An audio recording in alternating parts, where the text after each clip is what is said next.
Joining us now to discuss all this craziness, who of course is a candidate for the presidency himself, for the GOP nomination, the governor of the great state of New Jersey, Chris Christie, here on the Laura Ingraham Show. Governor Christie, good to talk to you.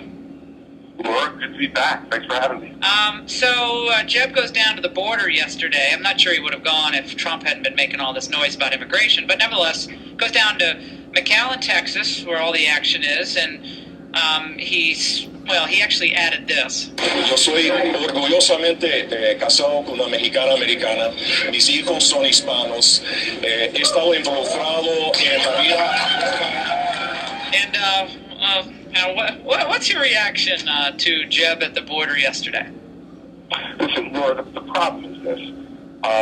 When you haven't been in a relevant campaign as a Republican since 1998, you're going to continue to make the kind of mistakes that we see Governor Bush making.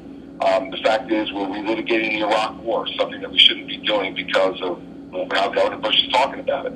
Now, we're having the comments that he made yesterday regarding folks of Asian descent. We've had the comments that he's made regarding a number of other areas of immigration. The fact is, if what we want to do as a Republican Party is relitigate the old wars of the 90s and the 2000s, then Jeb is the perfect candidate. If what we want to do is actually win the presidency again, I'd suggest to you that we need someone who's been actually fighting these wars for the last 6 years, someone who's been standing up and fighting against the Democratic legislature, against the public sector unions, and the first person who stood up and said the teachers union is the most destructive force of public education in America. Those are the kind of things we need, and unfortunately, I like Jeb Bush. I think he's a very nice guy, and he did a nice job as the governor of Florida. But, that was over a decade ago. And there's really been nothing that's happened in his career from a public service perspective since. We need to have someone who's going to go in there and know how to fight these fights. And I'm a guy who's vetoed more tax increases than any governor in American history. I'm the guy who's vetoed over 400 bills in New Jersey and stood up to a Democratic legislature. The Congress has failed the American people, both parties. Middle-class wages are stagnant for 15 years.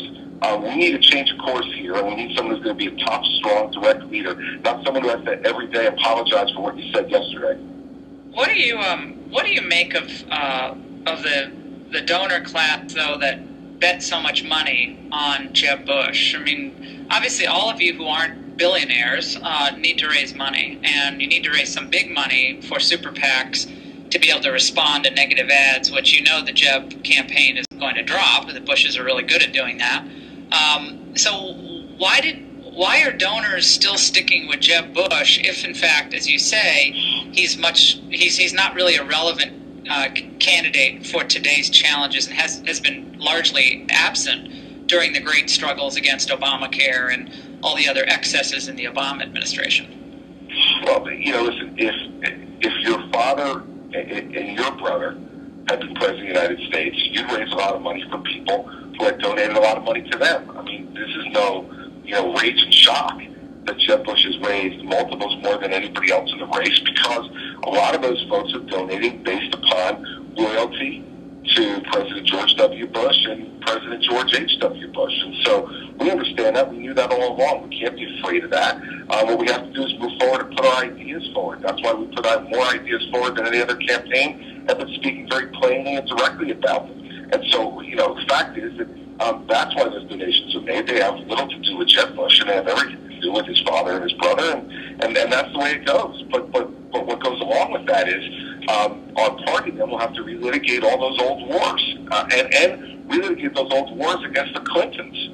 I just don't see how that's good for our party, and I know it's not good for our country. What are you finding? I mean, you're in Iowa and New Hampshire, spending a lot of time in both places.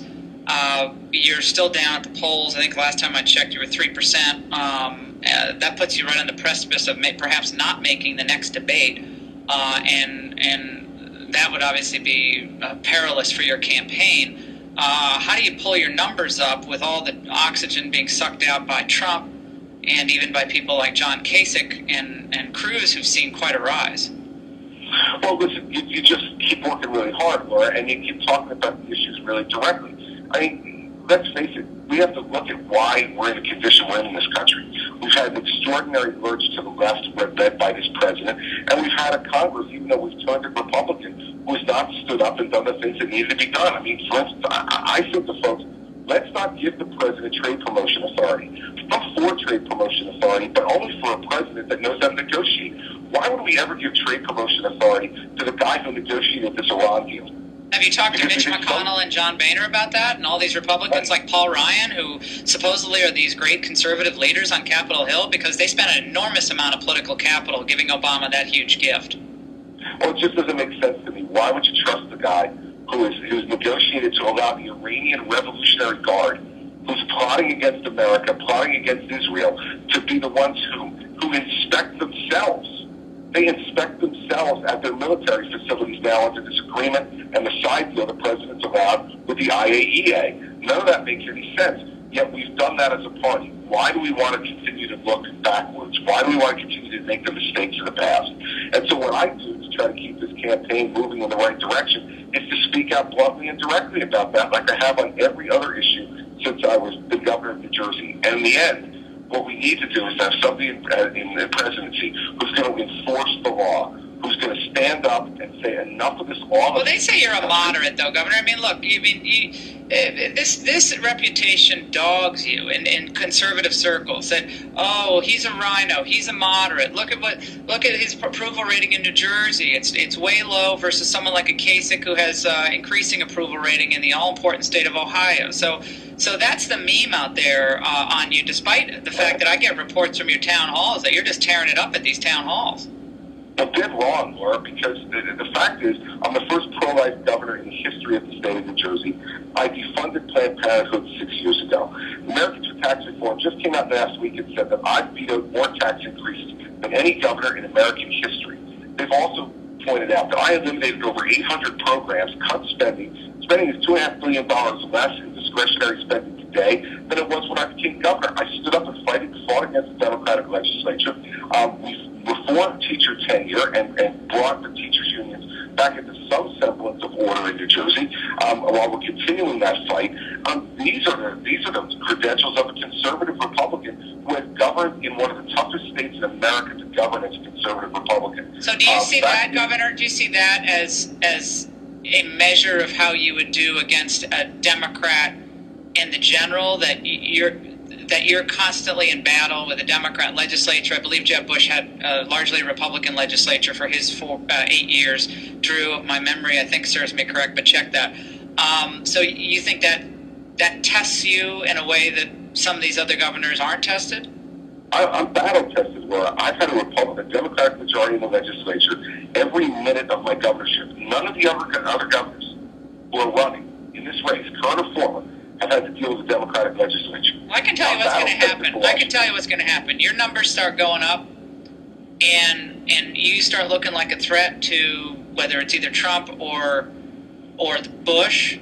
And especially with someone like a Bush, I mean, they're just sitting on a pile of cash. It's like whack-a-mole. Anytime someone starts rising, Mike Murphy and the super PAC over there at America Rising are just they'll start dropping Bridgegate. They'll start dropping stuff on you left and right. How do you fight back against that huge money pile they have? Because I've been fighting against a huge money pile for 6 years, Laura, as governor. You know, the teachers union spent over $20 million against me in the off years.